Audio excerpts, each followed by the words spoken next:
Hi guys, it's Rich from the podcast, yeah. Welcome back to part 2. Unbelievable.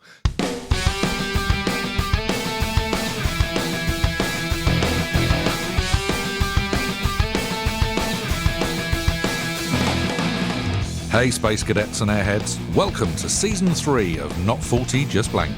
It's a radical and righteous podcast in which each episode we take you back to the bodacious 1980s, looking back at news, TV, sports, film and music of a single year of that bitchin' decade. It sounds mega. So come and join us on our latest gnarly journey, dudes, as we head back to the 80s, the decade that fashion forgot, right here on Not 40 Just Blank.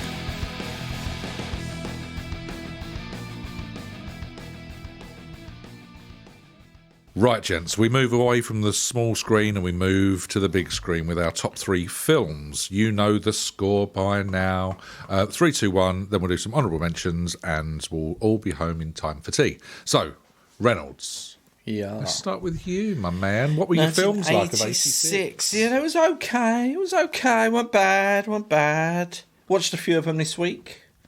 Didn't get to watch one of them, which may have an effect on it. Ooh. Are you going in See, blind? my 1, 2, 3. So you're going from like memory in that case with one of them? And how Yeah. it made you kind of feel as opposed to... Right, yeah. And then one of them I watched. I didn't enjoy it as much, I remember. Oh, so is that nudged one out? Yeah. Oh. So number 3. Okay. Which is the film I didn't get to watch. So this I'm is going from purely memory, on so it could nostalgia and all the And rest. these 1, 2, and 3 are all quite close. So Okay. Yeah, this 3, had I found that. watched it, I found that. it may have been higher or it may have fallen out. Okay. Who knows? But I'm going for Ferris Bueller's Day Off. Number 3. So that's higher with Yeah. me. Right, so do you want only to talk because- about that, Jim? Because I haven't got that. Only because I didn't watch it. So I was just like... "Ugh." So I just, from memory, I remember liking it when I was younger, Yeah. but I haven't seen it for a long time. So do you want to... So George has just watched it in the last maybe 6 months as well. And I sort of watched it when I was like, yeah, I do remember it. It is When you enjoyed it? It's thoroughly lovely.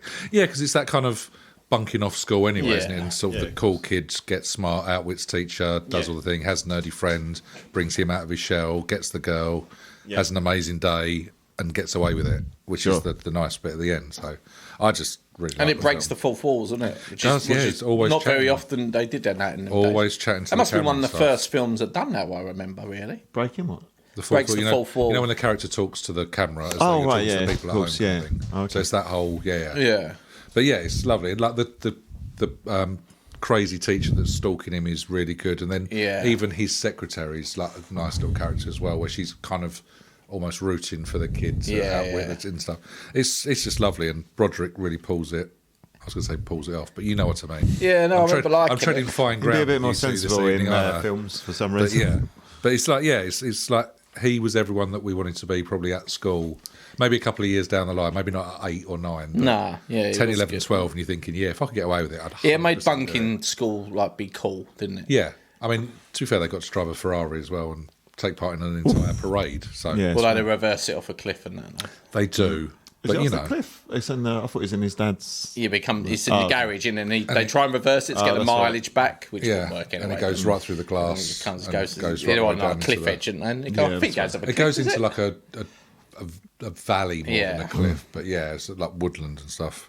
But yeah, it's really good. So I remember quite liking that Mia Sara. Is that her name? The actress in it. She was like another Phoebe Coates, kind of similar vibe. It's got a good theme tune as well. Is that the recent McDonald's? Is that Ferris Bueller's Day Off? You know the new McDonald's advert where they're all raising their eyebrows.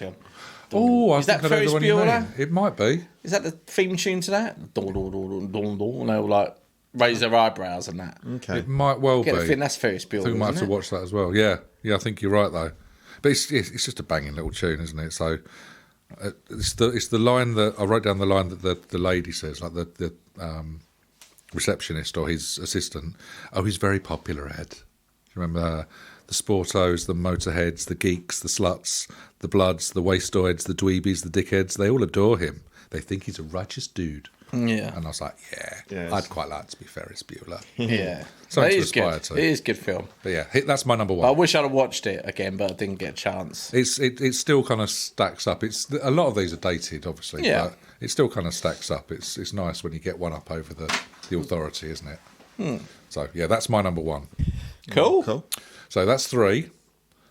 What's Number 2 is Aliens. Doesn't make it onto my list. My number 2 as well. Yeah, Ooh, I prefer it to Alien actually, because Alien's more horror. Yeah. This is just pure action. I just remember loving it as a kid. Yeah. It was just like a pure action. Did you watch it this week? No, I haven't watched it again, but I watched do it like it. It is great. I watched it with Frankie last night. It was it's good. better. It's brilliant, Alien's good, a bit slow. And it's a better film, Alien. But if you just want pure action, Also, it's just like, the gap in the years between the effects, they tweak it. It's good. It holds up. yeah, because this is James Cameron, isn't it? This one. It's very. You can see like the influences on Terminator. Not so much sort of like when the futuristic feel to it, but it's just great. I just love the way they're just trapped out in space. It's just that whole. It's like all sorts of nightmares. At least with like say Jaws and that, there's always like the army or there's always something that can come in and get them. But they're just totally so alone. far away from everyone. Yeah, when they do that and do a really clever thing, so they've all got like tracking devices. Yeah, that's so right, they've all got like you can see the aliens moving. So they're like it's all in like corridors, long corridors, isn't it? And it's claustrophobic. It's really claustrophobic corridors, and then they were like, but you can see like they're looking on the track, and you can see an alien moving, but they don't know where it is, and it'll come out like the roof or like out the walls, the vents and stuff. It's like I just remember being like loving it as a kid. I was like, oh wow, it was more action packed. Okay. Just the fight as well, the fight at the end, Bishop as well. Yeah, Bishop, Michael Bain in it as well. Yeah, Michael Bain. Just where he's having she's having a fight with the alien. They're govy, you bitch. Big, it's good. Yeah, it was just good pure action film. I like it. Also, the people they go with as well. There's a couple of sort of like mini subplots to it as well, isn't there? Yeah, like with Paul Reiser. Do you know Paul Reiser from like My Two Dads? And yeah, that? The curly haired guy. Yeah, he's in there, and there's a couple of things. I don't know if you're going to watch it, but it's like there's a few. It's not really my cup of char. Right. Okay. I'm still too nervy. Yeah, there's a bit going on with that, and then you've got like your jock soldiers. You got little girl and Newt girl as well. Yeah. So there's an element of that to it that's nice. So. Yeah, I like that. So yeah, that kind of sneaks at number 2. Cool. My number 1, which I did watch this week, just to see if it was still held up. And for some reason, I don't know why, this is just pure nostalgia and it just hits home like anything. It was Stand By Me. Yeah, it's my number 1 as well. Yeah. See, I thought you so guys I watched might it. go down Yeah, that so way. I don't know why, but I watched it again and I still can't explain why I like it, but it's good. It's great. I never watched it's such it a as a simple kid. story. I only watched it maybe a year ago or something, and it's probably one of those ones where it's like I don't have that attachment to it, so it's a bit. Yeah, it doesn't quite hit home. But it's basically an adult version of the Goonies. Yeah, that is exactly what it is. It's an adult version of the Goonies. It's a gang of. There's a lot more layers to it, though, isn't there? Yeah, because it goes more into. But it's just 4 kids, going on a journey to find a body. Yeah, but it's also a coming of age, isn't it? Yeah, well, and that's what it is. It's just, they're all kind of got issues with them, like when you start to find it out. And that's pretty much it. But yeah, it's really good.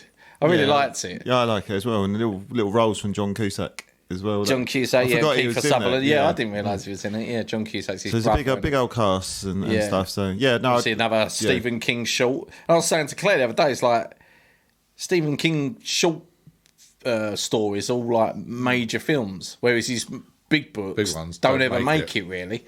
But you got like Stand By Me, Shawshank Redemption, The Green Mile. They're all short novellas, as they're called. I think they're just made a bit more for film, aren't they? Well, I think it gives the actual screenwriter a bit more license to do what they want with it. Yeah. They've got the base of a story, but they can just go somewhere with it. I think is what it is. But they're pretty. It is good. It is. I really like that. And a film I did watch that didn't make it that I used to like again because this has got a lot of voiceover in it, which is obviously Richard Dreyfuss, isn't it? Which is really works really well. Yeah, it does. Yeah. Another film I watched because I wanted to was Platoon. Yeah, I didn't like it, and it was mainly because Charlie Sheen's voiceover was fucking awful. It was like it really off-putting. I was just like, is it oh god, this is unbearable. Is it because it's in Hot Shots and such? No, it just didn't work. Sullied the good name of Platoon. It just didn't work. Like Richard Dreyfuss got a really good like dramatic voice. And like Charlie Sheen just sounded like a little kid. I know he's meant to be, but he's just like. Charlie Sheen's in 2.5 Men. Yeah, it just. I didn't. And I just didn't get. I mean, Platoon, great great music. Yeah, I love the Platoon, iconic William Dafoe bit, but I found it really boring. Actually, I was watching it. I was just like, I like they're just constantly in the jungle, just walking around machine guns. It's not it's not just that. It's like mini battles in between their own kind. So they're all sort of there's different kinds. You got the race battle. You've got his battle. You got like the jocks. You got the power struggle between the two sergeants and stuff.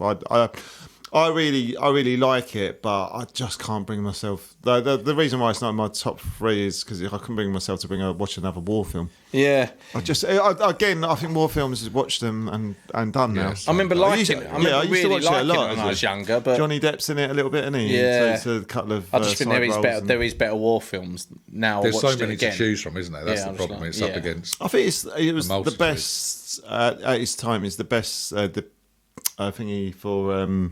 Vietnam War. It gets because Oliver Stone served in Vietnam.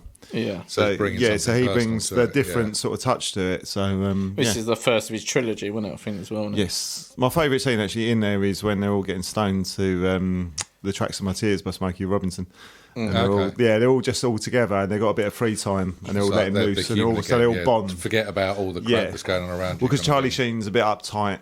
And then he's mates with a lot of the black soldiers because he relates more to them than sort of some of the jockey type soldiers. The other thing that just did about it was he starts off being Charlie Sheen's really new to it. He's fainting, isn't he? He's like really rubbish, and they're all picking him up, and he's the one. And I don't know what time scale it's done over, but it doesn't really explain it well. It seems like 2 days. Next scene, he's like Rambo running around. He's just like slaughtering everything inside. I'm guessing the time scale was further, but it just seemed over the space of 2 days, he went from being a person who fainted to suddenly being John Rambo. He was just like, doesn't he talk about that in his voiceover, his diary, like he's doing? Maybe like 6 months has passed. Yeah, I think it was. I'm just saying it was just. Yeah. It just, I don't know, grated me a little bit. Lack of plausibility, possibly. Yeah. Fair enough. So just confirm the 3 and the 2 and the 1. So, Ferris Bueller's 3, Aliens 2, Stand By Me 1. Beautiful. Del, you've already mentioned there's a bit of crossover with yours. So I had Aliens, but mine was number 3, and I had Stand By Me, and it was the same as Phil's, it was number 1. So what's in the sandwich? So I was mulling over Platoon, and there's another couple we'll talk about. But I went for Crocodile Dundee. Hey, it's my number 3. Is it really? Yeah. I just loved it. It's just nostalgia. It's easy watch, isn't it? Easy watch. It's just fun. It's one of the inoffensive ones, isn't it? Yeah, so inoffensive. Yeah, and it's just it's just a nice thing, and it's the whole lovable fish out of water story. Yeah. It's like it's great. Yeah, we like him, and we're going to bring him to the big city and talk about him. And then he doesn't fit in. Of course he doesn't. No, he doesn't. He's fucking from Australia. But that's what makes it work, doesn't it? Yeah, absolutely. Yeah. It's the mate Wally that I like. Yeah, Wally. He's changed where he's like giving it the whole, I taught him everything he knows, and he's absolutely useless at everything bushcrafty. Just speaks crap all the time, doesn't he? And even was it Duff? And, when he speaks to him on the phone and stuff. Mick, get stuffed. Yeah. And that's it. I haven't seen it in years. That's his literal line. It's quite, when you watch it back, he's dated, when, I can't remember her name in it. It's him and Linda Kozlowski. That's the one. When she goes into the water to fill up her drinks bottle, the crocodile, and the crocodile comes in, it's so fake, it's unreal. It's a bit like seeing Jaws again, but it doesn't really matter in that film because it's just sort of all about that, and it's just it's not meant to be tense or anything, is it? It's not built on that, whereas Jaws obviously was. But. And there's a few bits in it maybe that aren't PC. It's of a time, but it's of a time, and like I say, it's just harmless. I think. Yeah, it's that whole soppy sentimental nonsense. It's not actually I just find it warm and funny. I don't find it laugh out loud, but it's just lovely. It just keeps you watching. It's quite fast as well. It's it's just something, hour and 20 minutes or something. Yeah, it flies by, doesn't it? Yeah. And there's those couple of little lines. Yeah, I think I haven't seen in years, but I remember liking it when I was younger. Yeah. It's like when he's going to she's about to get mugged. She's like, the knife. He's got a knife. That's just kids, aren't they? Yeah, that's not a knife. Pulls out the most ridiculous knife ever. And then doesn't he throw back a can of beans or something? She grabs a bag or something, and he takes off down the high street in New York, doesn't he? And he gets a can of beans and launches it 400 yards. And there's kind of some I know it's a bit cheesy. The bit at the end as well, where they at the subway station. Yeah, there's a lot of cheese in there, even with the kangaroos when he's getting the poachers.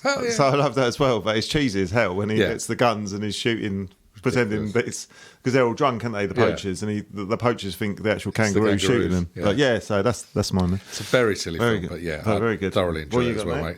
So yes, that's my number 3, Crocodile Dundee. Ferris Bueller was my number 1, and in the middle of my comedy sandwich is another comedy. I went with Tom Hanks in OTT deranged top form. The Money Pit. With Shelley Long. Which I thought you would have gone for Little Shop of Horrors or something. I was contemplating. That's very much top of my honourables list. Starts Little Shop of Horrors and then Short Circuit. Yeah. Are the two. Your mother was a snowblower. Exactly. But this one is just... It's ridiculous. It's hugely slapsticky, and I quite like that anyway. So it's the whole electrocutions, raccoons popping out of anywhere, staircases collapsing. Yeah, it's like the house they buy, the bath falling through the ceiling. Yeah, exactly. They buy a house. It's too good to be true with the price, and of course it is. He did a lot of that. Apart. I mean, it's quite weird how you see where Tom Hanks is now. Because when he's beginning of his career, he was going down that comedy Bachelor route, Party and all those kind of things. Money Pit, obviously Splash, the Burt. Is it the Burbs? Yeah. It was like thing, a whole comedy route, and then suddenly, I don't know, Philadelphia or something comes along. Changed his career, didn't it? I think he started in stand-up. I'm not too sure. I wouldn't be surprised if he started it. I know he did a film about called Turner and Hooch. You think Turner and Hooch? Things like that. He was all going down comedy, and then suddenly, like Philadelphia. He just I'm guessing just suddenly changed him, didn't it? But yeah, he always has it, obviously, because he does Toy Story voice and all the rest of it. But yeah, it's amazing and funny, and it's silly, and it's just him when he gets like properly manic with just like everything's going to shit, and he just starts laughing. Yeah, he does that manic thing well. I kind of really enjoy that. So that was my number 2. But he does it in a not overpowering way. It doesn't. He is being manic, but it doesn't seem like he's too much, sort of thing. Yeah, so I've got the balance right, sort of thing. Yeah. But there it is. There's the 3. Yeah. So mentioned Little Shop of Horrors. Mentioned Short Circuit. You've mentioned Stand By Me. Platoon was on mine as well. Another comedy that didn't quite make it was Three Amigos, which I really like as well. That's really good. Yeah, that's a great film. Yeah, I couldn't remember it, so I didn't go with it. I think I might have to have a bit of a watch. I think it's on one of the streaming services that I've seen in like the recommended for me. So I must be watching all these kind of things, and it's drudging up other stuff. Yeah, no, so that's definitely one to have a little watch of. Anything on your lists, gents, that didn't quite? You got Top Gun, obviously, probably the biggest film of the year, I'm guessing. Nope. But got a memory with that. That was I remember watching it, and a sex scene broke out. I remember watching it with my mum and dad. Not as in my mum and dad were having sex. I'm watching. You're blowing up balloons again, Dale. Yeah. Mum, Dad, I'm trying to watch Top Gun. Can you stop that? Stop. Just hammer and tong. It's like, oh god. I've got. Every time I hear Berlin, I get like flashbacks and like, no, don't take my breath away. Your mum and dad were playing that topless volleyball. My breath away, dude. Yes. That was one. Yeah, I always remember that being like a weird moment. Can't understand why. Highlander. Yeah, that can only be one. That was a weird film, wasn't it? You had a Frenchman playing a Scotsman, didn't you? And a Scotsman playing a Spanish person, wasn't it? That was... Nailed it. It was just fucking bonkers, wasn't it? And they say Brexit ruined this country, honestly. Yes. 100%. Yeah, I used to love Highlander, though, yeah. He used to scare me a little bit. The bad bloke, he used to scare the shit out of me, yeah. Oh, really? Yeah. What, Rotten Tom? Rotten Tom. Yeah, it's horrible. Forgot it. That was it, though. I can't remember his name. Yeah. No, I can't remember. But let's go with Rotten Tom anyway. Rotten Tom, yeah. Like it. Manhunter. Manhunter, that's good, yeah. That's it's like the first Silence of the Lambs. Oh, okay. Without Hopkins. It's the prequel. Yeah, so it was Brian Cox, wasn't it? It was the original. Oh, was it Cox? What, the guy that does all the space stuff? With no, the other Brian Cox. That looks absolutely fantastic. What is that, liver? Gary Barlow doing it. It's very similar. Yeah, it does. I think they're next door neighbours. Brian Cox from Succession. He was the original. He was the original Hannibal Lecter. Oh, okay. Yeah, he's got the ability to play a bit of a. Yeah, that was good. I think that's a Michael Mann film. That was good. Okay. Labyrinth, of course. Yeah, Labyrinth. Yeah, I love Labyrinth. It's good fun. Voodoo. Yeah, got loads more, but what you got? I've got Transformers the movie, and you do. Because just for me, it's like, have you ever listened to the soundtrack? I feel like you listen when you watch the film. There's the song. The main song is called "You've Got the Touch." So you've got the touch. you got the power, or something like that. It's proper like boom power ballad. Yeah, let's have this. Essentially, it's a love song about fucking robots fighting. It's a love song. Like, someone's been going like, we're fucking doing this like Transformers film. Like, got good robots fighting bad robots here. Write me a song. We need a song for this. What are you going to do? You got the touch. So it wasn't like it was a song. So in the Highlander, it's Queen, isn't it, that do the soundtrack? Which, this is like written. Yeah, you got the touch. It's just a power ballad. It's just that is the one. Feels broken. Yeah, so it's wow. That was came that. out of nowhere. Transformers. The other one, sorry, Phil. That was beautiful. Actually. I think we might just put him outside for 10 minutes. Let him, like a milk it's obviously bottle. getting too hot. Yeah, I need to cool him down. Empty milk bottle. A Colour of Money. I really like. Oh yeah, that's it's on my just list. a good story. It's a good story, good acting, and it's not. It's just like it's not blow you away. That's why it's not in the top ones. But it's a really good film. I'd happily watch that every time it's on. Newman, Cruise, and I can't remember. Love Newman. Even like you got little cameo roles from Forrest Whitaker. Plays like a hustler. He was in Platoon as well. He was in Platoon. Yeah, he was in Bloodsport, which I watched the other day as well. Oh, I love Bloodsport. Yeah. Even though the rest of Bloodsport, the acting is utter shit. Even though Forrest Whitaker's got these lines, he still makes it good. He stands That's out. what a good actor is. He's in Bloodsport and he makes it look legit. Not shit. Yeah, He makes Bloodsport almost bearable. That's how good he is. Was he also in Police Academy 3 back in training? Because that was also on my list. I like that. That's watchable. Yeah. Oh well. And it is shit. So he must be in it. Yes. He must have a small part. Is that the one where like the little one of them throws a shoe and Zed catches it in his mouth? Yes. That's something like that. It's just like I know it's like that's Tasmanian Devil. It was a little bit. Howard the Duck. I didn't. Do you know about the story behind Howard the Duck? No. Yeah, it's something to do with the film studios, wasn't it? Marvel. Yeah, that's It's all linked to Marvel. Yeah, it's like that. It appears. It's like. It's Tim Robbins who does Howard the Duck, but I didn't realise it realise appears at the end of one of the Marvel films, isn't it? I think like you might down the line see that, but I didn't know. I was like, one of my mates, a big Marvel fan, was going, "Oh, you do know Howard the Duck?" I was like, "What the?" You fuck? saw like that can't be right. No, it's ridiculous film. Yeah, Thanos and and all that sort of stuff. What? So, Howard the Duck? Apparently, it's linked to it, but damn. Clockwise with John Cleese. Oh yeah, It's just ridiculous. It's not particularly good, but it's just for a It's one of them British comedies. It's like a Fish Called Wanda type thing, isn't it? It's that kind of. It's not nowhere near as good, but it was just it was okay sort of thing. Karate Kid 2, and then that's it for me. Karate Kid 2, which is all right. I'm not going to see that at cinema. I love it. I was going to say it's like a throwaway. Karate Kid 2 is just a throwaway, just nod at the end. China or Japan. They were got the little drums and stuff. Power ballads with Berlin with Top Gun, and you've got was it Peter Cetera does. Oh yeah, I am the one who will fight for your honor. I love that song. I love that. The video as well. It's just him with his suit sleeves rolled up, and he's doing the power thing. The power folds with his mullet. But Miami Vice sleeve. The only thing I hate about Karate Kid 2 is just that special move at the end. Oh yeah, tweaks his nose. What the fuck is that about? Yeah, for embarrassment. Give me honour. Give me honour. No, I just tweak your nose, you naughty boy. So and on that note, I think we leave film. No, I've got loads more. Shut up. Loads more. How have you got loads more? Blue Velvet. David Lynch film. That's Blue Velvet. Odd. That's an odd film. Yeah, actually, I didn't know that was. Well, you're saying David Lynch an odd film in The Fly. Odd film. I tried watching that last. Was it last night? Challenging Wank. Yeah. Was that the words after the colon? Tell you what, is it a challenging wank? No. Colon challenging wank. Tell you what's not one though. 9.5 weeks. I bet that wouldn't be a challenging one. Would it? No, Kim probably Basinger not. on that. I was thinking more Mickey Rourke. Food in the fridge. Yeah. Apparently. Oh really? Yeah. What is he? You see him doing internet shopping? Yeah. They just puts it away. And the best film. 9.5 weeks have been waiting for this fucking shopping. Best film of 86. Still haven't got pineapples. Best film of 86. Really? Apart from we haven't 3, 2, mentioned him yet, and we've got to go to the 80s about mentioning him. Stallone, Cobra. Oh, Cobra. I meant to watch the trailer for that. Remember the tagline? No, I don't remember the film. Crime is a disease. Meet the Cure. Meet the Cure. Stop it. And he has like a little matchstick hanging. No, not matchstick, like a toothpick hanging out his when mouth. He says Meet the Cure, does like the emo band not turn up singing Friday I'm in Love? With Robert Smith. That's on the front cover. The best black eyes. The best bit in that is he's got an armoured car, isn't he? Yeah. He's driving down the motorway at about 80, 100 miles per hour, whatever. Sure. Just decides to do a U-turn. In an armoured car. Randomly, yeah, because you can do that. Perfectly. Perfect. And off he goes the other way. Yeah, that's it for me.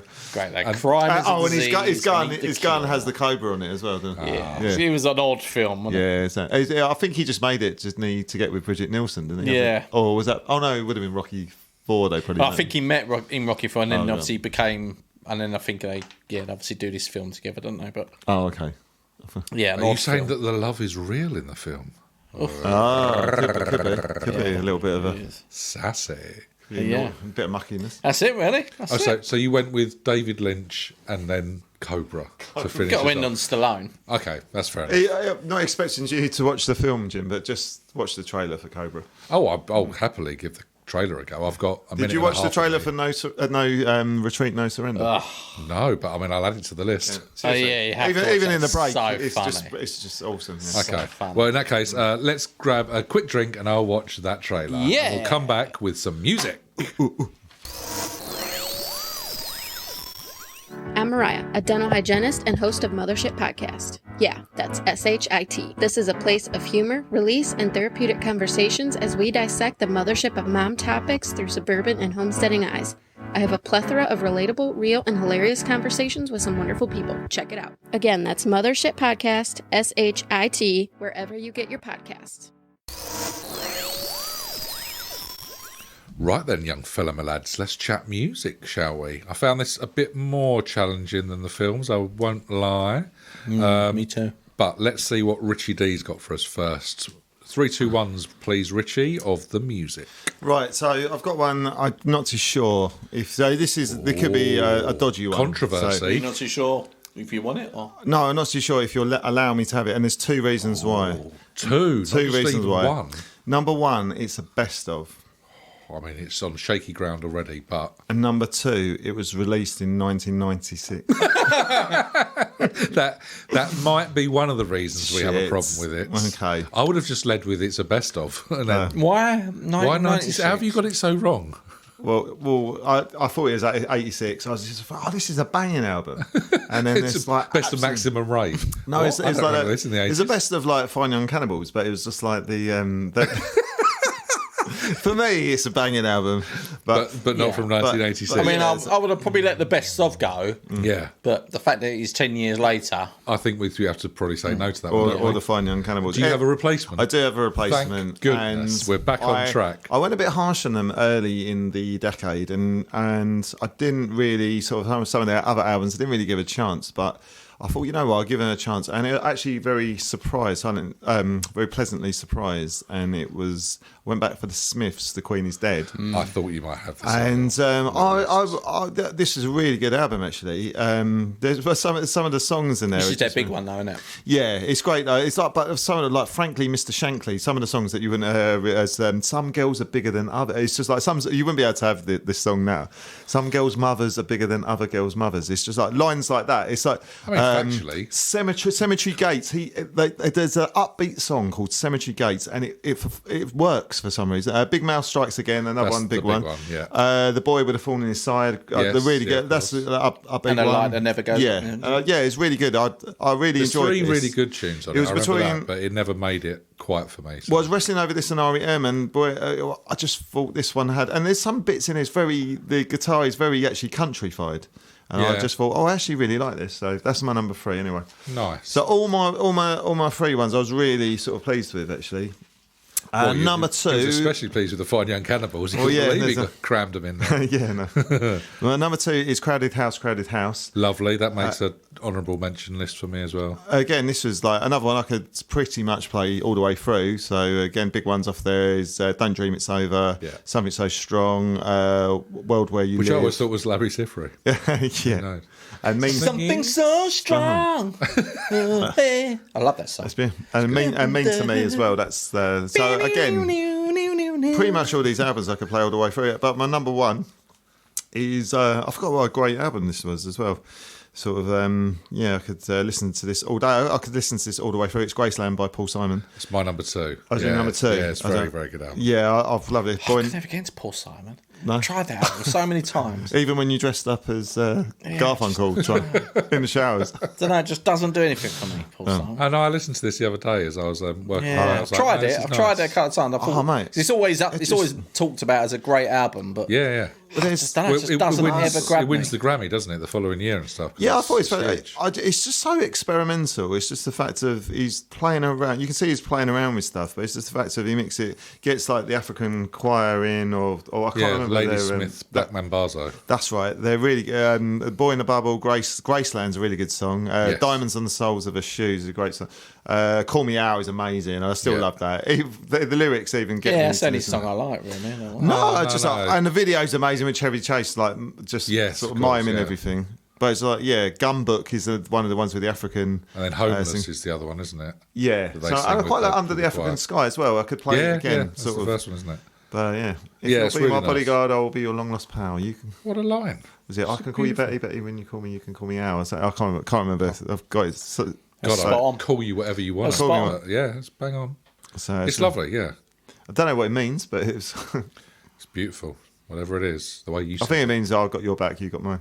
So I think that's what it means. It was nice. It was that whole fusion thing of African beats and really, it's a bit of acapella in there as well. It's quite a risky way to go, but the 80s were very much like that. And there's a couple of other albums on there which are very experimental, and I think a lot of these artists later on they're trying to find their sound.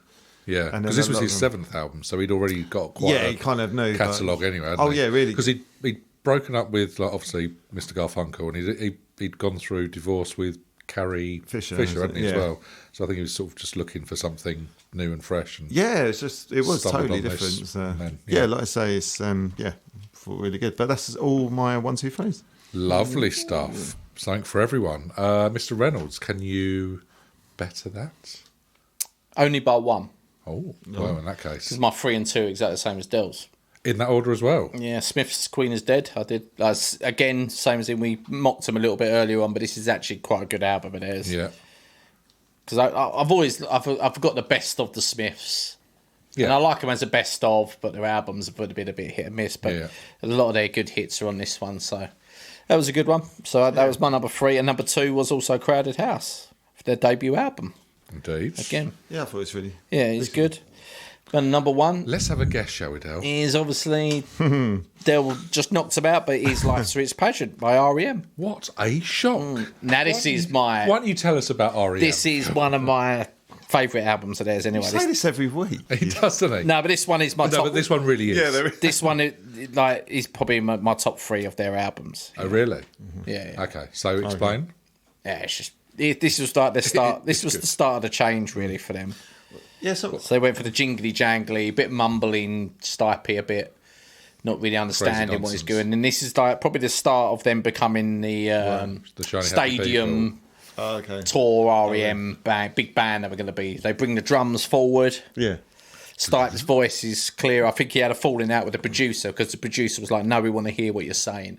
So you could actually start to understand what he was actually saying. Oh, okay. It's still a little bit of. Yeah, it's ambiguous what he was saying, but he's much more clearer in what he's saying. And you got to think it starts off with Begin to Begin, which is a great rock song, goes straight into it. You got Fall on Me, which is one of their best. Just the harmonies between. What's the one that starts off like Julian banjos and it goes? I believe. Yeah, that's really good. Yeah, you got that on there. It's just great. You got that Superman on there. Swan hummingbird. Go for a walk. Spray. Brush your teeth. Comb your hair. Now ski. But Fall on Me. Fall on Me is brilliant. The harmonies. Are you sure that wasn't Gracelands by Paul Simon? Mills, Stipe, and Berry. Nice. Brilliant. Isn't it got Bill Berry on the front with his monobrow? Yeah. Koya as well as on this. Hulk Hogan. Yeah, great album. It is one of their best, and like I say, it's the beginning of them changing and going to where they become a stadium band. I think, although they're not still there yet, they're still good to great. They're still college band as it is here. They're still not big, but this is the sound is there. They're on the right path. Did anyone check their student cards? Check the 38. Still going in for £1 a pint. They're probably mid-20s now. Do you take an US card at Topshop? Yeah. You're 38, man. Come on, fuck off. On you go. You're a stadium filling bands now. Piss off. You got to stop. I want my 10%. Got to stop this, Michael. So yeah, that's my 3, 2, 1. Splendid. All right, I'll round out this a little bit then by saying that my number 2 is Graceland by Paul Simon, but my 3 and my number 1 are different. Go on then. Okay. So we mentioned them a little bit in the film section. My number 3 is A Kind of Magic by Queen, which is essentially the theme tune to Highlander, which I didn't realise because I've never seen Highlander. A Kind of Magic most of the songs are from Highlander, the film soundtrack. We'll let him have this. He's got the second bit in There's him some as really well. good songs in there. I just struggled a bit with this one. There's it's not their strongest by any stretch, so kind of written that down. It's their 12th album anyway, so they're kind of they're already experimenting a lot all the way through their career. But I was like, there's 3 or 4 big tunes in it that in a weak year was enough to propel it into my top 3. So it kind of gets there by default. So you've got One Vision, which is fairly hefty. A Kind of Magic, which I like. Who Wants to Live Forever? I believe you might know how to sing that one, Phil. No, you don't. And then Friends Will Be Friends and Princes of the Universe, which is the theme to Highlander. Okay. So but it's good enough to get into a top 3 in this year. Ooh. Followed by Graceland by Paul Simon at 2, and in at number 1. Can you imagine, pop pickers, what it could be? It's a sing-along classic. Luther Vandross. Pet Shop Boys. I bet it's, you've gone Richie again, haven't you? I was going to go Pet Shop Boys because there is an album, Please, by the Pet Shop Boys. It was okay. I listened to it. Which was all right, but it didn't make it. I went with Slippery When Wet by Bon Jovi. Yeah, I did. Yeah. Because, why would you not when it's got such bangers as You Give Love a Bad Name? Whatever. Living on a Prayer. Yeah. Wanted Dead or Alive. It's their debut album, isn't it? This is their third album. Is it their third? Is it really? But it's the one that turns them from kind of heavy metal with all the hair and all the rest of it into a radio friendly version of it.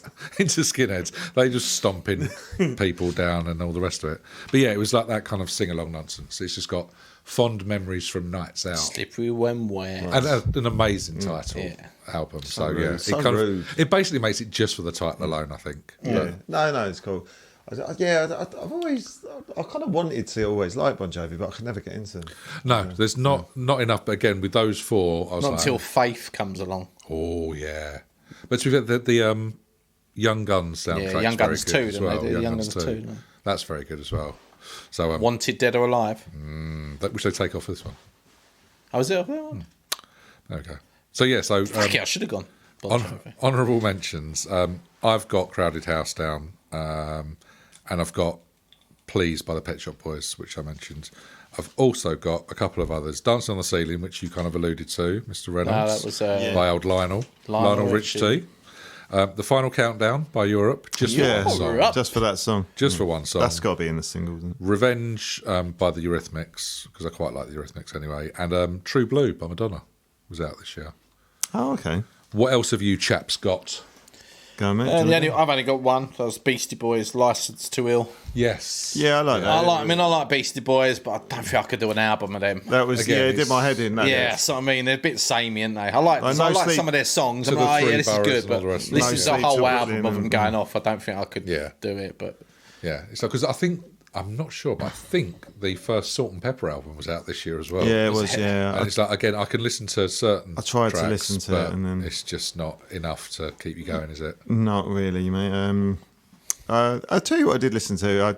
I really liked, actually, Back in the High Life by Steve Winwood. It was just, he's got Higher Love and that, but it was just it was really chilled the whole way through. It's just a nice album.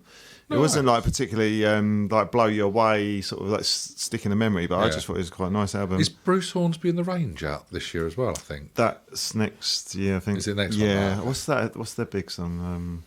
No,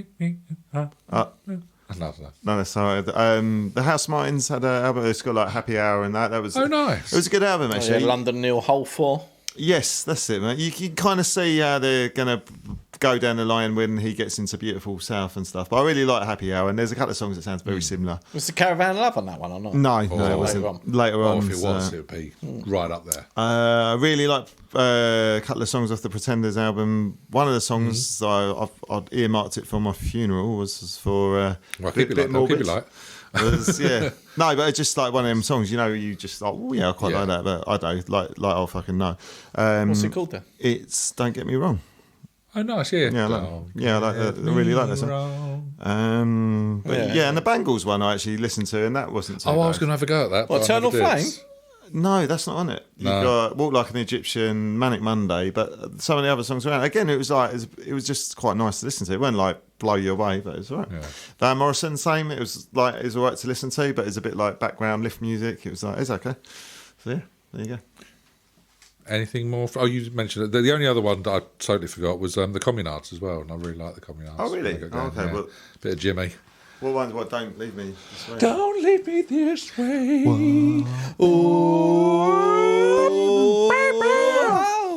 There we go. So we've kind of mentioned lots of little songs that might feature in a top 10. Have you got a top 10 of the year, Mr. Reynolds? Yeah. I remember the whole format. He's prepared. Well done. Do you know, for a minute I thought you weren't going to remember what we used to do. No, I wasn't. Because we've always mentioned that obviously the albums are kind of all right, but there's a lot of singles you want to take and just listen to. So what we got? Take us through 10. Number 10. We've got So Macho. Oh, So Macho. He's gotta be so macho. He's gotta be big and strong. That was a stag do. So macho.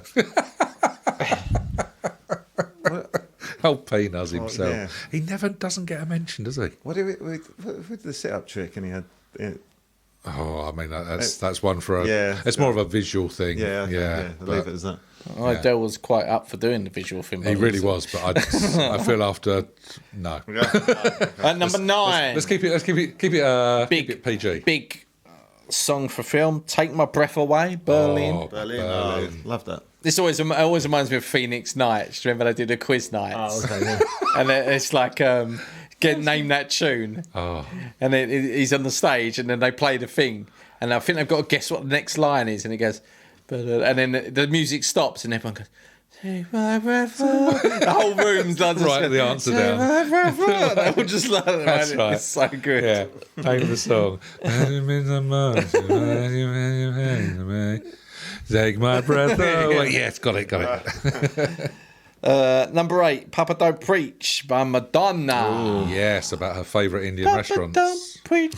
Papa Don't Preach. Papa Don't Preach. Oh, here's a classic. I mean, this is like the other three weren't. This is a great, it goes to show you what the film, how good soundtracks were and how big they were to the films. Well, we've just heard about Transformers. So Is it the song from Transformers? You Got the Touch. It's not as good as that. You Got the Touch. It's When the Going Gets Tough. Billy Ocean. By Willie Motion. Willie Motion. Was that out then, was it? Yeah. And another. I would have added it to the film list. Another song One from of the the film. Indian family.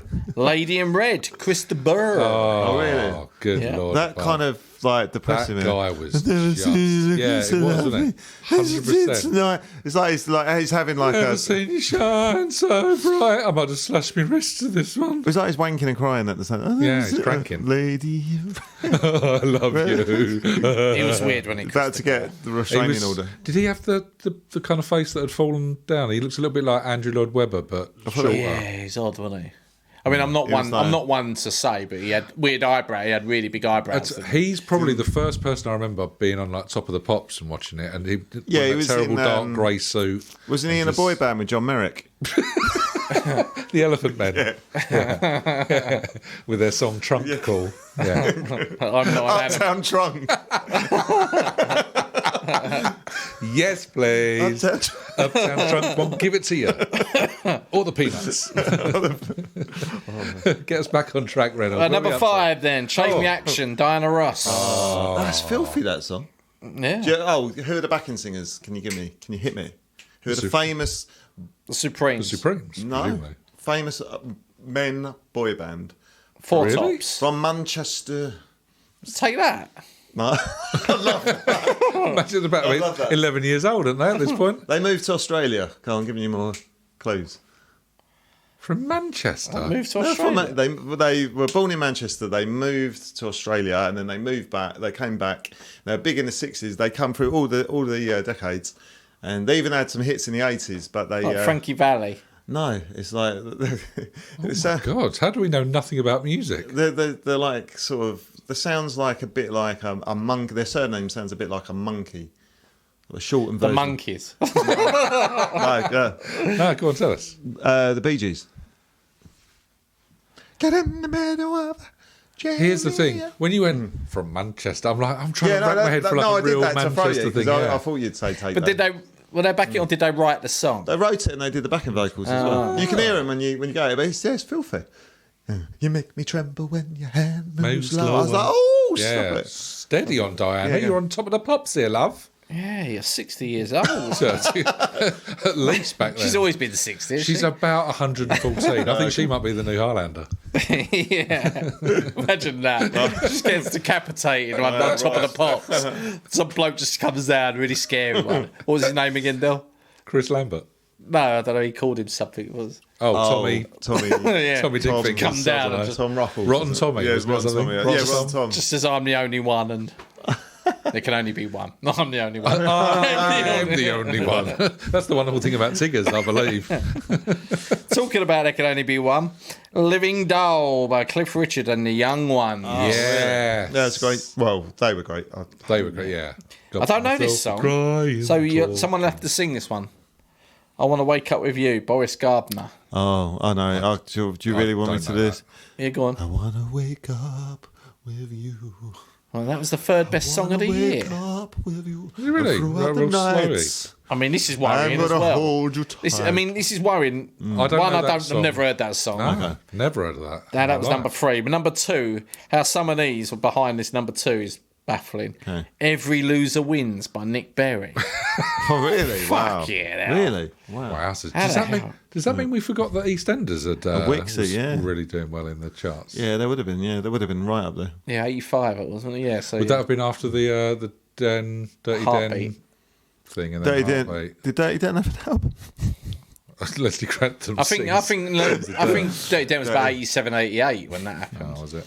Well, he gets shot. You mean? I'm just thinking of like if EastEnders was like riding a crest of a wave and then he was in it and various others, they might have started releasing. And then number 1, Don't Leave Me This Way, the Communards. Oh, really? Wow. Oh, nice. Oh, great song. I'm glad that came out on top. Yeah, you had a really good top 10, and then number 3 and 2 were a bit suspect, to say the least. But there you go. There's no accounting for taste. We weren't buying singles back then, were we? Let's be honest. No, well, I probably was. Spitting Image. I had Spitting Image single. Did you? Okay. E.T. I remember having the E.T. E.T.? Yeah. Don't Phone Home. Oh yeah. What, the rap version? I don't know. I remember having it on vinyl. And Spitting Image. That's about it. Oh, really? What, the chicken song? Yeah. I don't know if it was that year. It probably might have been a bit late. I reckon 87, 88. Yeah, it might have been. Could be.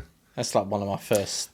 You started to get them novel songs. You get Star Trek in and stuff like that. Yeah, we mentioned the Stonk a little earlier as well, didn't we? So all them sort of all that sort of stuff in it. And then I suppose Living Doll was probably the first one, wasn't it? Yeah, Doctor Who song by the Time Lords. Yeah, that was who later became the KLF. They did indeed. So much information for another episode, haven't we? You became the Bee Gees. Who murdered Diana Ross, decapitated her. Bee Gees and Shaka Khan. Where have we gone? We've totally lost all sense of what's going on. So, music all done and dusted? I think so, yeah. Another ropey-ish year for music. Starting to turn the corner. Yeah. But it's starting to get more bands. It's getting poppy as well. I think 87. I've got a good feeling about 87. Sonata was there, so I reckon we'd start to get Stockake and Waterman and all that sort of stuff. You'll get that, but I still think it's very single heavy. I don't know if the album-wise. Nah. I think we're looking at I was going to say, all that disposable pop probably is a bit more singles-led, isn't it? I would have thought album, mate. It's all just filler by... Although, to be fair, I know I'm not going to spoil it. Don't. No way. Let's curtail that immediately. We don't want to give away the gold. Perfect. Music wrapped. Done. Mariah, a dental hygienist and host of Mothership Podcast. Yeah, that's SHIT. This is a place of humor, release, and therapeutic conversations as we dissect the mothership of mom topics through suburban and homesteading eyes. I have a plethora of relatable, real, and hilarious conversations with some wonderful people. Check it out. Again, that's Mothership Podcast, SHIT, wherever you get your podcasts. Right, gentlemen, let's have a little dip into the letters and emails. Still remember how to do that. And then we can wrap this episode up. So let's start with a question from Dean Hydration, who says, if you were an assassin...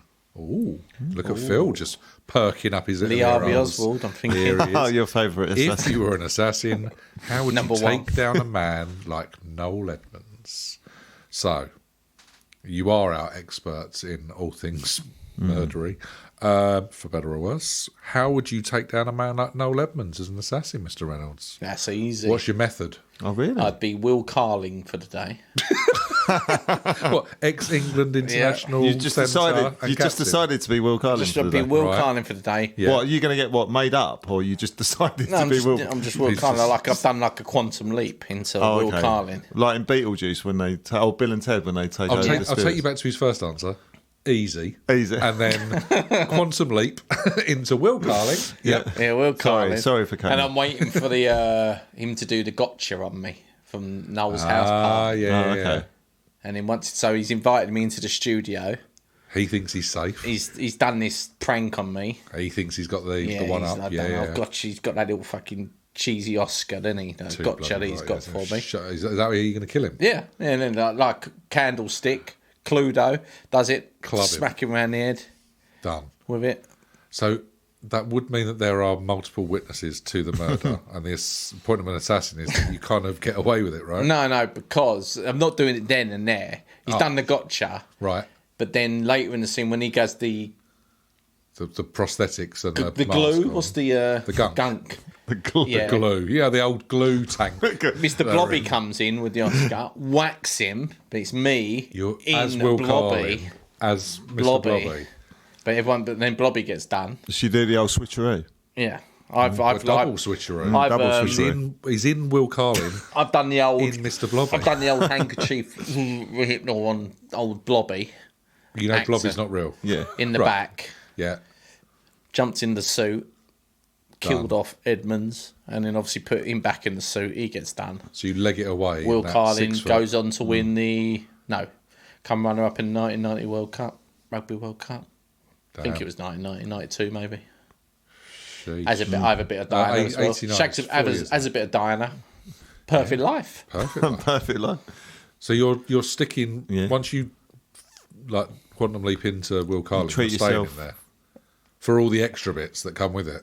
Until Diana, after Diana, as soon as I've come, done. out I go. Oh boy, and then you're off. Yeah. Okay. Oh boy is his entry one. He has another saying when he comes out of it. Oh Jesus! Oh Jesus! Yes. Yeah. And then you're gonna treat yourself to a fish supper to celebrate. Yeah. I mean that's how it always ends, isn't it? Every quantum leap. I'll have a nice fish supper. Al's next to him, his little Casio, Ziggy. Yeah. Ziggy. Oh, that was it. You know, and there's a 92% chance that you're going to blow your beans here. Oh Jesus! And he's out. Yeah. Lovely. The perfect assassin. The perfect crime. No one will ever suspect. Del, can you think of a more elaborate assassination plan for a man like Edmonds? Yeah, so I've decided to speak to the top guys in the country, probably Will Smith, who's not from this country anyway. Yeah, and that's what makes it perfect. And Terry Nutkins as well. No one would ever think of him to make me a jumper. Right. That on the outside looks amazing. Looks like a Noel Edmonds jumper. They'll be all over. They'll be like salivating. Okay, yeah. Well, like the ones you used to when Teddy had it. The really special bad boys, yeah. Them sort of ones. So it'll be just creaming. It'll just be creaming to get that on. Why Will Smith? Is he good at knitting or something? Oh yeah, he's big on the knitting scene. He's huge. He's more like the worldwide scene. Though you were telling me earlier, is he the one with the missing finger? Yeah, because he got his finger replaced with a needle thread. Knitting needle. Yeah. So he's absolutely dynamite. So he's brilliant, and the Will combination. Smith's the designer. Nutkins is the knitter. Yeah. That's what they call them him. two together. It's like Lennon and McCartney of the knitting world. Stevie Wonder and McCartney. It could be. we don't know how it's going to. But they come with the design. It's perfect. Yeah. And I'll have to get someone on the charm offensive. Now you talked about Rear of the Year, so I'm going to get Annika Rice to maybe go over there one night and sort of do some sort of like hot yoga. Like Do you reckon Edmonds and Annika Rice? Yeah, Do you reckon Edmonds and Rice have had some of each other? I reckon they might. Yeah, might have been. Can you imagine? God, that's a lot of hair. Isn't it? Can you imagine if we're the podcast that breaks this news? Imagine if that's the dispatch thing you're talking about tomorrow night. Oh, mate. I mean, that's a lot of hair, though. Rice and blonde hair as well. Well, that's true. But in my jumper, in the jumper design at Will Smith.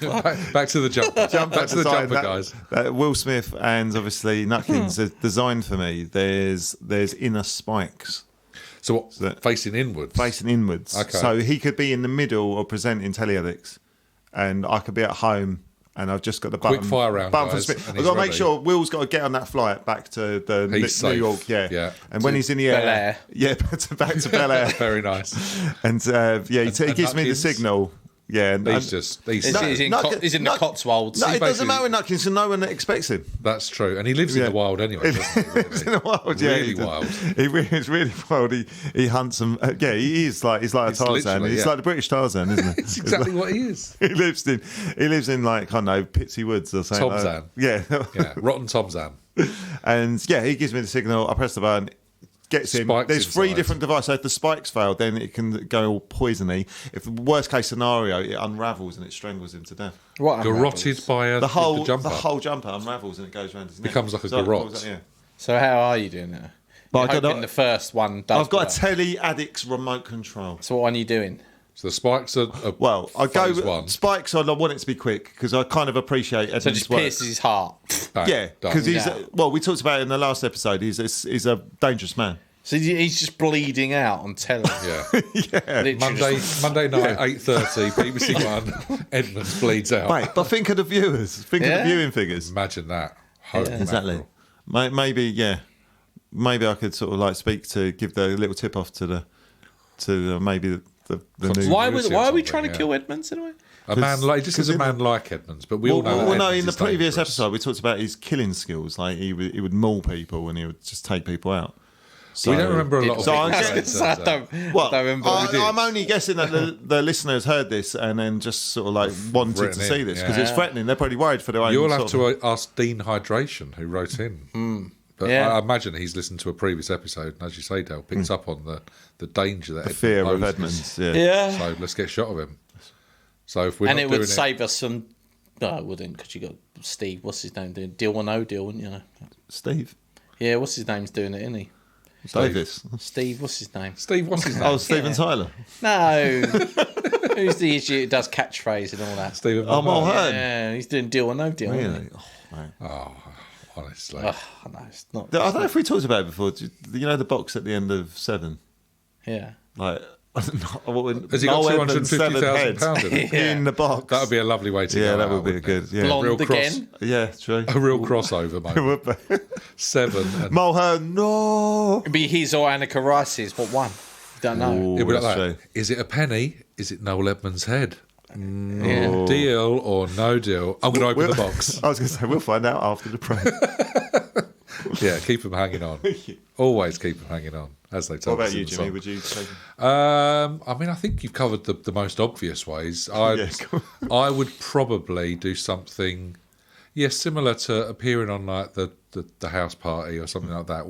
Weasel May away and maybe be a runner on the show. Right, okay. And over the course of months, I hope Schofield's not on that. I'd poison his coffee with a tiny little bit of arsenic. Right, he did always used to drink coffee, didn't he? He used to have a lot of coffee. Yeah.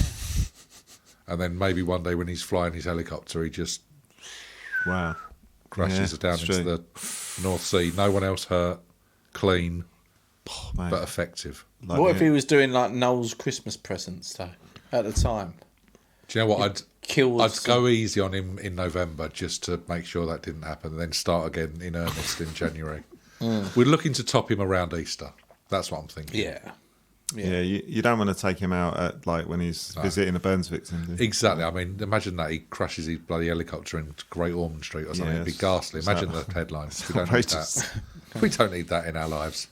Well, there we go, Dean. You got 3 different methods. If one of those floats your boat, great. If not, tell us how you might do it. All right, we're going to move on to not Will I Am, but Will I Fuck? And he asks, if you could unscrew you Willie for safekeeping, where would you keep it?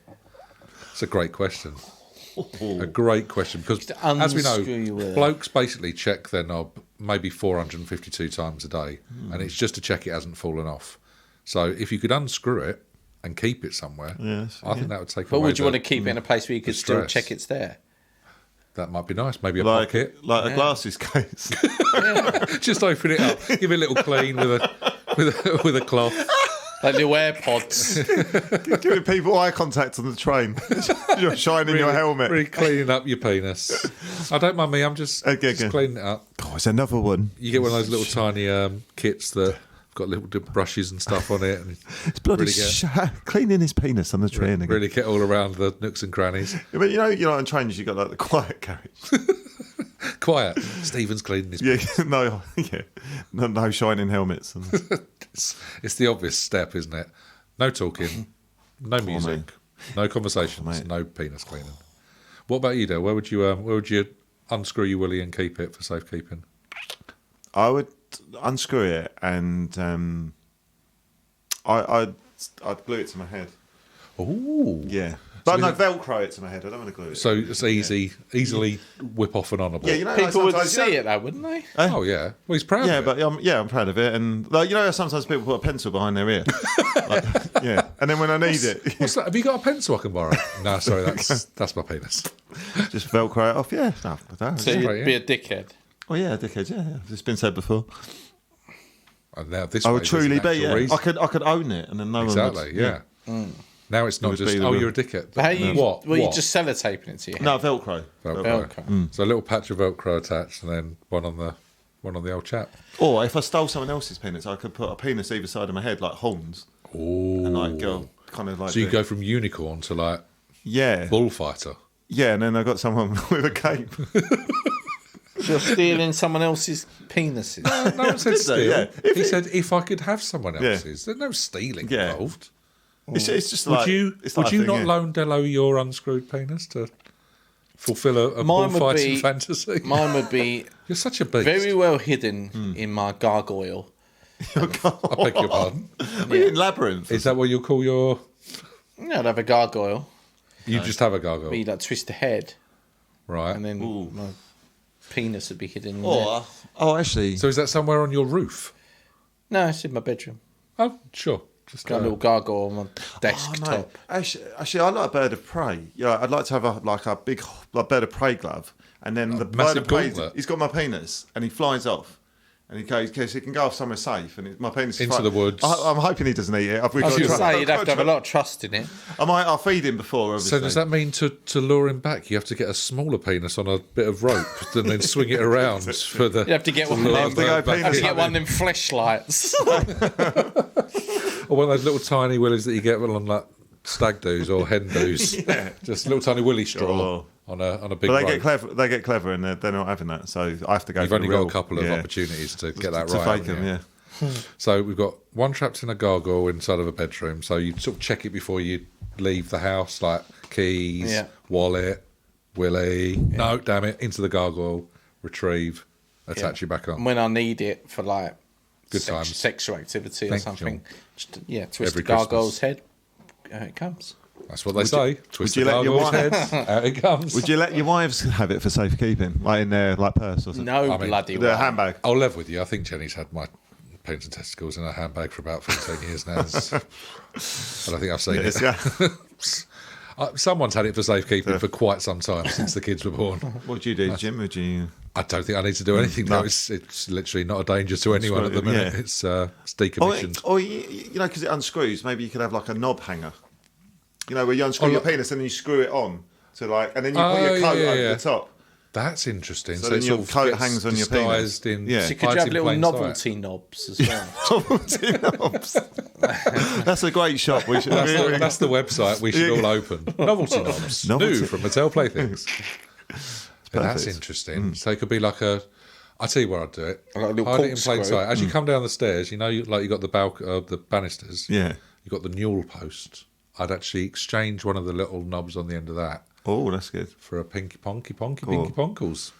And screw it back on. And the mother-in-law comes down the stairs, you might get a bit of a fright. Hangs a coat on it, wraps a scarf around it when she comes in from a cold winter's morning. And it's like, I'll just hang my coat up. You don't know what you're doing. I'd be a little yeah.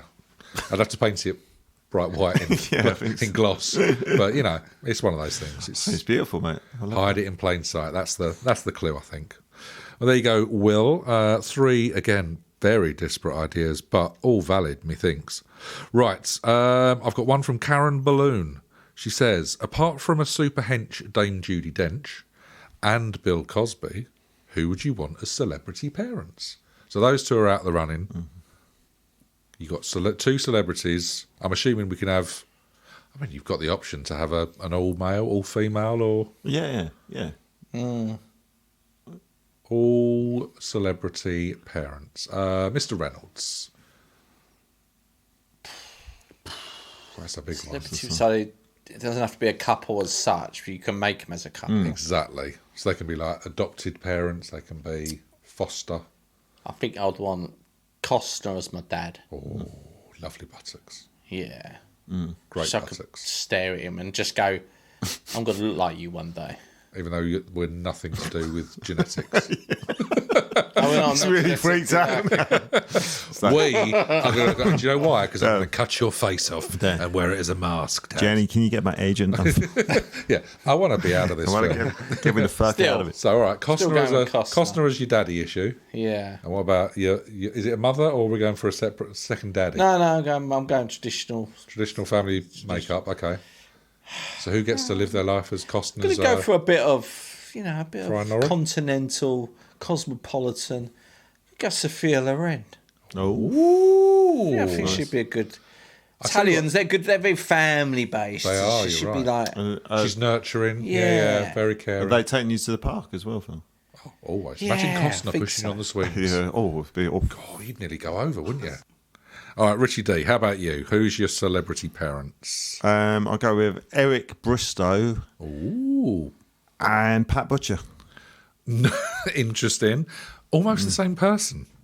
They are, and that's the beauty of it. In looks. Yes. And talent. They could be mummy and daddy, because I could then, if I was in a park and we could probably go for a game of darts afterwards, clear up, do a bit of hustling. I was going to say, I reckon Pat Butcher could beat Bristow at darts as well. Yeah, I reckon. Just beat him generally. I think there was episodes of EastEnders where she was playing darts. Yeah, there was. Oh, really? She was always hitting the bullseye. She plays Barbara Windsor, yeah.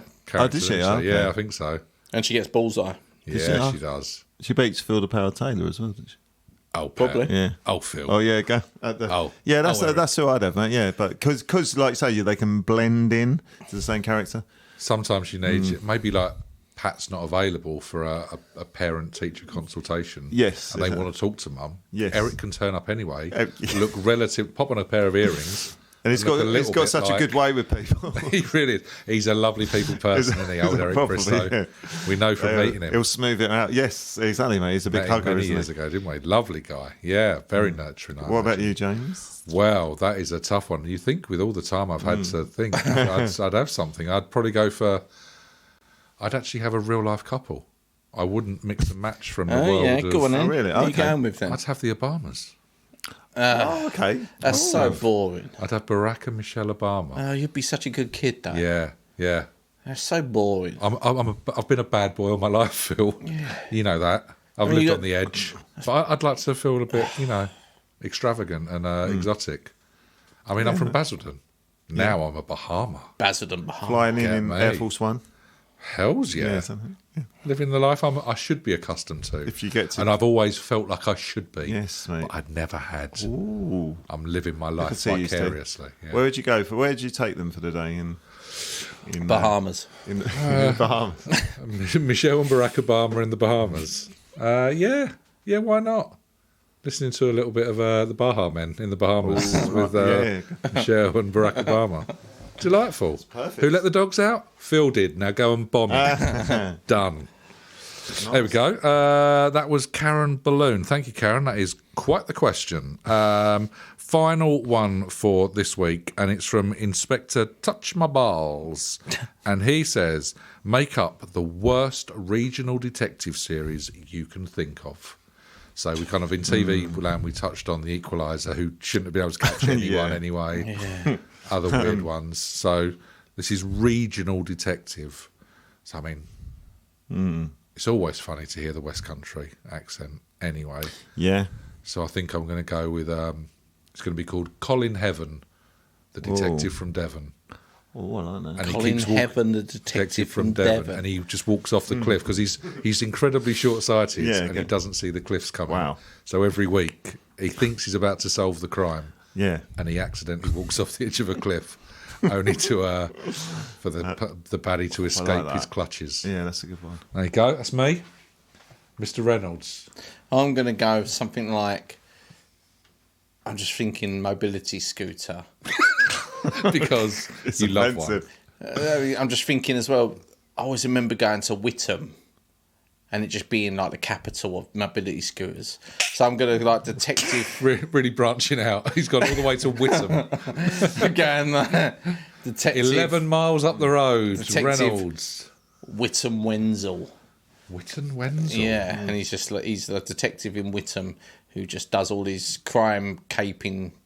So he solves crime, but on a uses a mobility scooter. Yeah. So he can only go a maximum of 4 miles an hour. Yeah, well, Nice. Yeah, and he's yeah. got a range of, 20 miles? Yeah. So again, all the crime caperers have got to do is move overweight 30 miles out and they're absolutely safe. Got Massive ankles. Yeah. Huge. Can't walk really. Smokes, drinks. Oh, he's proper one of those. detective. Proper 1980s detective. But his brain... Just razor sharp. Fucking hell, yeah. Honestly. You won't get one over. Knows who it is at all times, but can't fucking get there. Yeah, nice. that's what the show is. It's the journey. He solved it within seconds. I know it was the butcher. Yeah, like, damn it, I can't fucking get there. Yeah, it's like curse these ankles. It's like what's his name? Who's the one who always turns up at the beginning?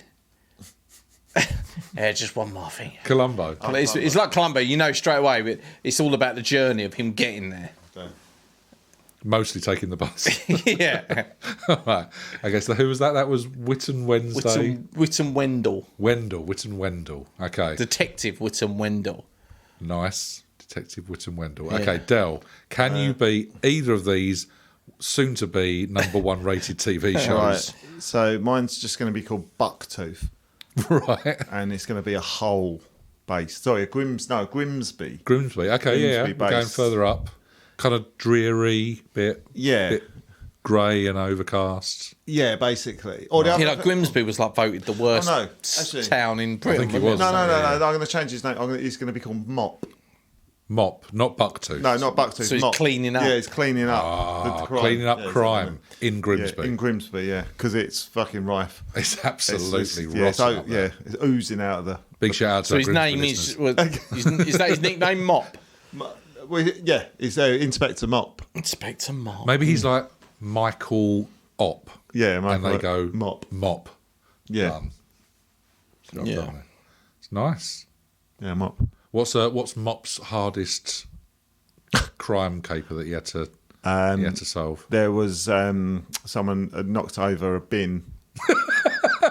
Rife, absolutely rife with crime in Grimsby. In the high street. Knocked over a wheelie Knocked bin. over a bin outside Greg's. Bastards.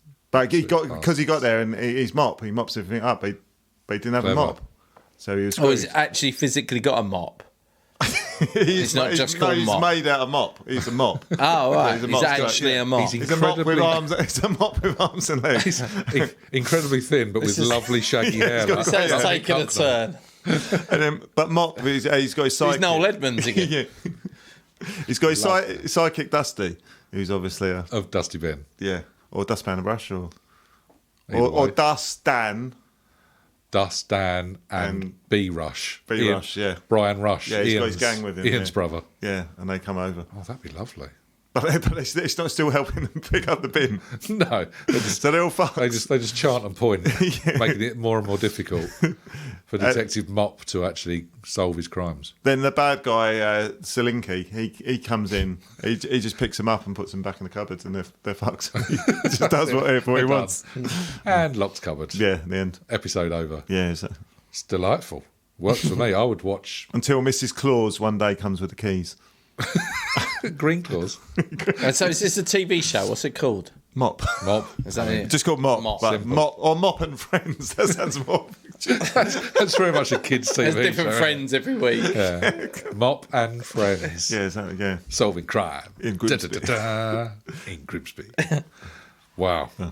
I would watch all 3 of those series, and I would have it on Series Link. There's no doubt about it. Well, there you go. 4 very different questions. Sometimes I don't know what happens in our viewers' heads, but God bless them for writing in. Keep them coming in. We value all of the letters and emails. Well, they say that time flies when you're having fun, and it's certainly flown by once more. But now that's it. We're done with 1986. Any final thoughts, chaps? It's just nice to be back in the saddle, right? Yeah. After a long time away. Been good, hasn't it? Yeah, it's good. Been good old fun. So never used to get why people used to get allotments when I was young. But now I know what. Great stuff. Food for thought there, definitely. So, Blankers. It's like He-Man. You know, he ends with like a final thought. Yeah, that's maybe we should end one with Del with the song. Just. I mean, I feel like we kind of do anyway, but I'm sure there'll be something. Just hang on there, folks. Hang on there. Another absolute zinger coming. But we're off to Towdown, get changed and buy a bag of Tangy Toms from the vending machine. But we're going to be back with the 1987 episode very soon indeedy. In the meantime, remember to check out the updated 1980s Spotify playlist for all the songs we mention in this episode. And if you've got the time, why not be lovely and leave us a review on the podcast platform of your choice. But until we meet again, are we ready, gents? We say, bye, Blankers. Ciao. Bye-bye. Say hi, my guy.